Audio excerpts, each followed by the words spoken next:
No moikka! Ootko kiinnostunut nuottivalmennuksesta ja etsitkö valmentajaa? Jos vastaat molempiin kyllä, niin katso ehdottomasti tämä. Mä oon siis Linda Heimonen ja toteutan nuottivalmennusta Heimo Spirit toiminimeni alla.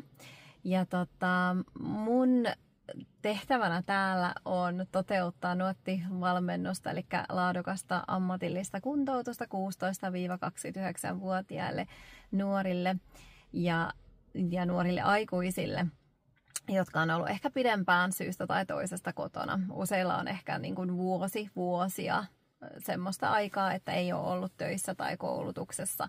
Ja nyt olisi tavallaan se jotenkin herännyt semmoinen fiilis, että hei, että nyt mä haluan päästä eteenpäin elämässä. Ja silloin niin kuin nuottivalmennus voisi olla just sulle oikea-aikaista. Useilla mun asiakkailla on ehkä jotain mielenterveyspuolen juttuja taustalla, osalla on neuropsykiatrisia juttuja taustalla, osalla on molempia tai sitten ei mitään niin kuin näistä mainituista.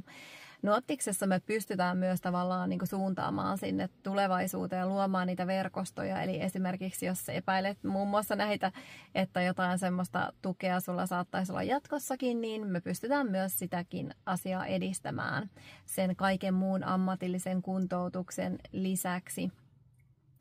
Eli nuottikseen tullessa sulla ei tarvitse olla tiedossa vielä mitään, että mitä sä haluaisit tehdä, vaan riittää se, että sulla on jotenkin halu siihen ammatillisen osaamisen kehittämiseen. Ja sitten meillä on 5 kuukautta aikaa pohtia, että mitä se voisi olla. Mistä me lähdetään hyvin niin kuin pienistä asioista liikkeelle. Ja se rakentuu tavallaan ihan rauhakseen, mutta toisaalta 5 kuukautta on myös aika tehokas aika työskennellä. Tulokset on ollut tosi hyviä. Ja mä toivon, että niin kun useampi ihminen löytää nuottivalmennuksen pariin.